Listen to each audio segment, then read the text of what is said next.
Hello friend, welcome to friends at the rate preparation. इस channel पर मैं कृष्णा आपके लिए लेके आता हूं एजुकेशनल वीडियो। इस वीडियो में हम लोग पढ़ने वाले हैं अक्षर गीत, जो कि क्लास 1 की हिंदी की किताब सारंगी से है। मेरा नाम कृष्णा है और इस चैनल पर मैं लेके आता हूं हमेशा आपके लिए एजुकेशनल वीडियो। इस चैनल को सब्सक्राइब कर लीजिए ताकि आपको आने वाली हर लेटेस्ट वीडियो की नोटिफिकेशन मिल सके। देखिए बच्चों, ये जो अक्षर गीत है इसके अंदर हम हिंदी वर्णमाला के अंदर आने वाले सभी अक्षर के बारे में जानने वाले हैं एक गीत के रूप में। ठीक है, चलो पढ़ते हैं। सबसे पहले हम यहाँ से शुरू करेंगे जो कि स्वर है। पहले हम स्वर पढ़ेंगे, उसके बाद हम व्यंजन पढ़ेंगे और इस तरह से अक्षर गीत के अंदर हम सभी अक्षर के बारे में जानने वाले हैं। चलिए शुरू कर लेते हैं।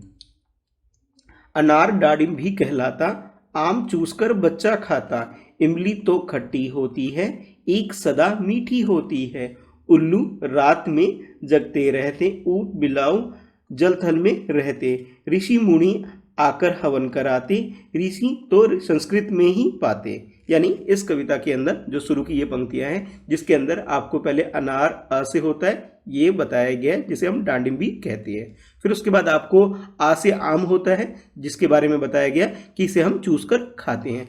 फिर आपको बताया गया ई से इमली होती है और इमली के बारे में बताया गया कि इमली जो है ये खट्टी होती है। फिर उसके बाद ईक के बारे में बताया गया, ईक जो होता है बच्चे ये गन्ने को कहते हैं और ये हमें खाने में मीठी लगती है। उसके अलावा ऊ से बताया गया, ऊ से उल्लू होता है जो कि रात में जगता रहता है। और उसके बाद आपको बड़ी ऊ यानी ऊ से आपको बताया गया कि ये क्या है, ऊंट बिलाऊ होता है कि जो जल में यानी पानी में, थल यानी जमीन में, दोनों में रहता है। उसके बाद आपको बताया गया री से ऋषि होता है यानी ऋषि मुनि जो कि हवन कराते हैं। और उसके बाद बताया जो ऋषि अक्षर है ये संस्कृत से ही आया हुआ है, इसलिए बोला गया कि ये संस्कृत में ही पाया जाता है।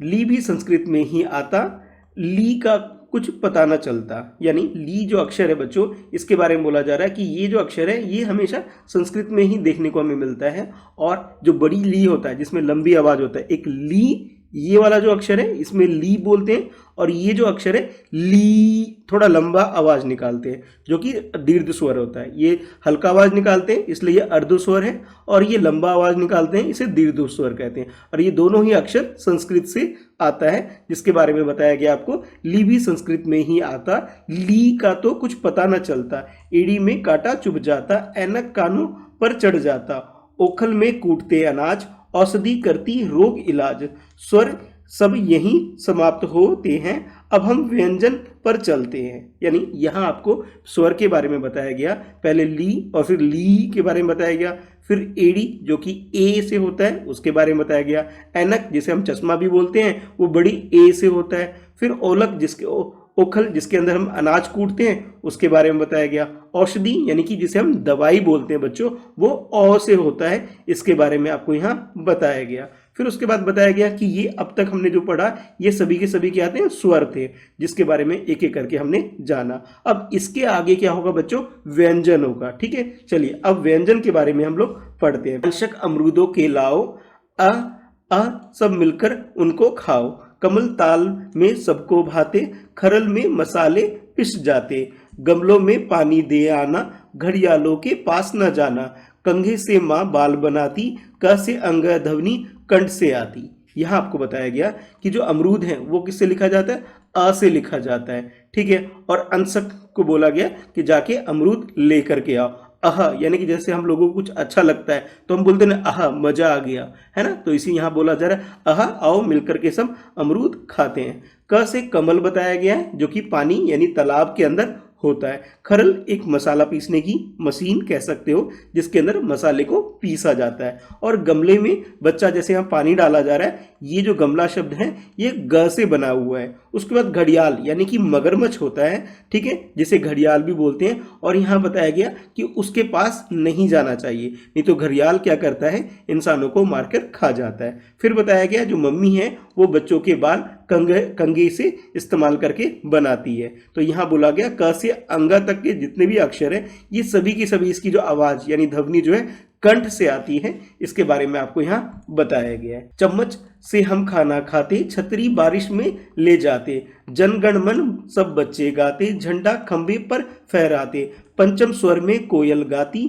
च से इया ध्वनि तालू से आती, अब यहाँ आपको बताया गया जो च अक्षर है बच्चों, इससे चम्मच होता है और जिससे कि बच्चे खाना खाते हैं। फिर बताया गया छतरी जो है जिसे हम बरसात के दिनों में यानी कि बारिश के समय इस्तेमाल करते हैं, वो छ शब्द से या छ अक्षर से होता है। उसके बाद बताया गया कि स्कूल में जब हमारी असेंबली होती है तो बच्चे जनगण मन यानी कि राष्ट्रगान गाते हैं, जिसमें जन जो शब्द है बच्चों वो ज से होता है। फिर झंडा झ से होता है, जैसे कि आप इस चित्र में भी देख सकते हो। ठीक है, फिर आगे बताया गया जो पंचम स्वर से यानी कि 5 अलग अलग स्वर निकाल के जो कोयल होती है वो गाती है। कई बार आप लोगों ने कोयल की आवाज़ भी सुनी होगी, बड़ी मीठी आवाज़ होती है। ठीक है, तो उसी के बारे में प से पंचम यानी 5 स्वर में कोयल गाती है। फिर यहाँ बोला गया च से इ तक की जितनी भी ध्वनि है बच्चों वो तालू से निकलती है। ठीक है, चलिए अब आगे बढ़ते हैं। टट्टू रास्ते में अड़ जाता, ठठेरा उत्तम पात्र बनाता। ट से टट्टू होता है, ठीक है, जो कि रास्ते में अड़ जाता है, और ठठेरा जो कि बर्तन बनाने का काम करता है, उसके बारे में बोला गया कि ठठेरा जो है पात्र यानी कि बर्तन, कि वो ठठेरा क्या करता है, हमारे लिए अच्छे अच्छे बर्तन बनाता है, जो कि ठ से होता है। डलिया, डलिया में तुम फूल सजाओ, ढक्कन सीसी पर लगवाओ। पंडिता हमको पाठ पढ़ाती, ट से अणय ध्वनि मूर्धा से आती है। अब जो ड जो अक्षर होता है उसके बारे में बोला गया, ड किससे अक्षर जो है उसे डलिया बनता है, जिसके अंदर हम लोग फूल वगैरह सजाते हैं। फिर बोला गया जो ढक्कन है, ठीक है, वो ढ से बनता है, और जो शीशे का सामान होता है उसके ऊपर हम लोग ढक्कन लगाने में जो इस्तेमाल करते हैं वो शीशे का प्रयोग करते हैं, ये बताया जा रहा है। फिर जो पंडिता है, ठीक है, वो हमें क्या करती है, पाठ पढ़ाती है। और यहाँ बताया गया ट, यहाँ ट से अण तक के जितने भी अक्षर हैं उसकी जो आवाज़ है वो हमारी मूर्धा से आती है। फिर आगे आपको बोला जा रहा है त तबला, त से तबला जैसे होता है उसके बारे में यहाँ बताया जा रहा है। तबला लड़का बजा रहा है, थर्मस से चाय पिला रहा है। दरी बैठ हम गाना गाते, धनुष उठा हम तीर चलाते। यानी त से क्या होता है, तबला होता है। तो उसी के बारे में बताया गया कि एक बच्चा है जो कि तबला को बजा रहा है। अच्छा, आप लोगों ने देखा होगा घर में थर्मस, जिसके अंदर हम लोग चाय या फिर कोई भी गर्म दूध या गर्म पानी रखने के लिए इस्तेमाल करते हैं, उसी के बारे में बताया जा रहा है। जो थर्मस जो शब्द होता है वो थ से बनता है, और थर्मस से हम लोग चाय निकाल के पीते भी है। फिर बोला जा रहा है द से दरी होता है, जिस पर बैठ करके हम लोग गाना गाते हैं। और धनुष जो अक्षर है बच्चों, धनुष, जैसा कि इस बच्चे को आप देख रहे हो धनुष का इस्तेमाल कर रहे हैं, ठीक है, जो धनुष अक्षर है वो ध से शुरू होता है, जिससे हम लोग तीर चलाते हैं। नल से नानी पानी लाती, त से अणय ध्वनि दांत से आती। यानी कि अब तक जो आपने ध्वनि त से लेकर के अण तक की जितनी भी ध्वनि है, यानी जितनी भी आवाज निकल रही है अलग अलग यहाँ पे व्यंजनों की, इसकी आवाज हमारे दांत से आती है, इसकी जानकारी आपको दी जा रही है। फिर आगे है पतंग से बच्चे पेच लड़ाते, फल पेड़ों से तोड़ कर खाते। बंदर कूद फांद कर आए, भगोने लोटे सब लुढ़काए। मटर कचौड़ी बुआ बनाती, प से ध्वनि ओष्ठ से आती।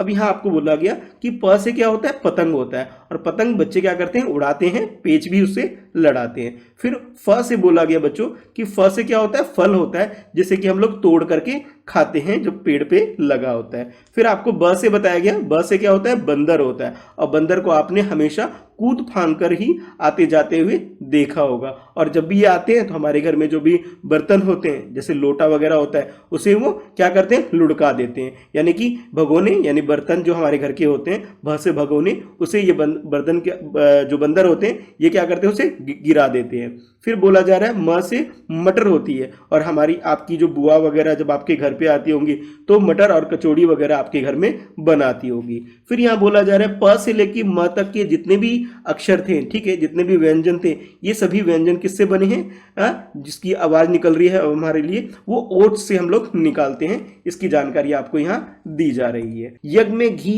की आहुति देते, रबड़ी हलवाई से लेते, लवण नमक को भी कहते, वन मानुष जंगल में रहते। दो स्वर मेल ये य र ल व आते, अतः अर्ध स्वर ये कहलाते। शरीफा पकने पर ही खाओ, षटकोण चित्र स्वयं बनाओ। अब यहाँ पे आपको बोला गया जो यज्ञ वगैरह होता है उसमें जो शब्द लिखा जाता है यज्ञ, वह य से लिखा जाता है। और रबड़ी, जैसे आपके घर में भी आपने जरूर खाया होगा, जो रबड़ी शब्द है बच्चों वह र से होता है, और जो कि रबड़ी हलवाई बनाता है और हम लोग बड़े मजे से खाते हैं। और जो नमक होता है बच्चों, नमक को लवण भी बोला जाता है, और जो लवण अक्षर के लिए जो पहला अक्षर जो इसके लिए इस्तेमाल किया जाता है इस शब्द को लिखने के लिए वह ल होता है। वन मानुष यानी कि जो जंगल में रहते हैं उनके बारे में बोला जा रहा है। जो वन मानुष है वो जंगल में रहता है और वन मानुष के लिए जो पहला अक्षर है वो व होता है, यानी कि व से वन मानुष लिखा जाता है। फिर आपको आगे बताया गया कि य, र, ल और व ये जितने भी अक्षर हैं ये दो स्वर के मेल से बना हुआ है, इसलिए इसे अर्ध स्वर भी कहते हैं। फिर आपको बताया गया जो स है इससे शरीफा होता है, ठीक है, जिसके बारे में बोला गया कि इसे हम पकने पर ही खाते हैं। फिर षटकोण यानी कि कह सकते हो कि एक चित्र है जैसे हम षटकोण बोलते हैं, हाँ, तो इसके बारे में बोला गया कि इस चित्र को आप लोग भी बना सकते हो। स से सप्तऋषि आकाश चमकाते, हल किसान खेतों में चलाते, स ह ऊष्म कहाते, अक्षर यहीं समाप्त हो जाते हैं। यानी कि यहाँ पे जो स, श और ह ये जो इन शब्दों के बारे इन अक्षरों के बारे में आपको बोला गया कि ये जो अक्षर हैं ये सभी की सभी ऊष्म अक्षर हैं और यहाँ पर ही हमारी जो वर्णमाला है ये सभी समाप्त हो जाते हैं, यानी कि जितने भी व्यंजन थे वो सब यहाँ पे समाप्त हो गए। फिर आपको बोला गया कि यही वर्णमाला हम गाते, मिलजुल अपना ज्ञान बढ़ाते, यानी कि अब तक आप लोगों ने जितने भी अक्षर के बारे में जाना वे सभी मिलकर के क्या बनाते हैं, वर्णमाला कहलाते हैं और इसी को हम लोग गाते हैं और अपना ज्ञान बढ़ाते हैं। आपको अब सब अक्षर आते हैं और ये सब जब आप सीख लेते हैं तो अब आपको यहाँ पे जितने भी अक्षर हैं वो सभी आ गए। तो बच्चों कैसी लगी आपको ये कविता कमेंट करके जरूर बताना और हाँ वीडियो को लाइक कर देना और अपने दोस्तों में से शेयर भी जरूर करना। इस कविता को जो लिखा है इसके जो कवि हैं वो मंजुल भार्गव है, यानी कि मंजुल भार्गव जी ने इस कविता को आपके लिए लिखा है जिसके अंदर उन्होंने सारे अक्षर यानी स्वर भी और व्यंजन भी दोनों ही उन्होंने कवर कर लिया है। ठीक है, तो चैनल फ्रेंड्स @प्रिपरेशन को सब्सक्राइब कर लीजिएगा ताकि आपको आने वाली हर लेटेस्ट वीडियो की नोटिफिकेशन मिल सके। तो thanks for watching, bye bye.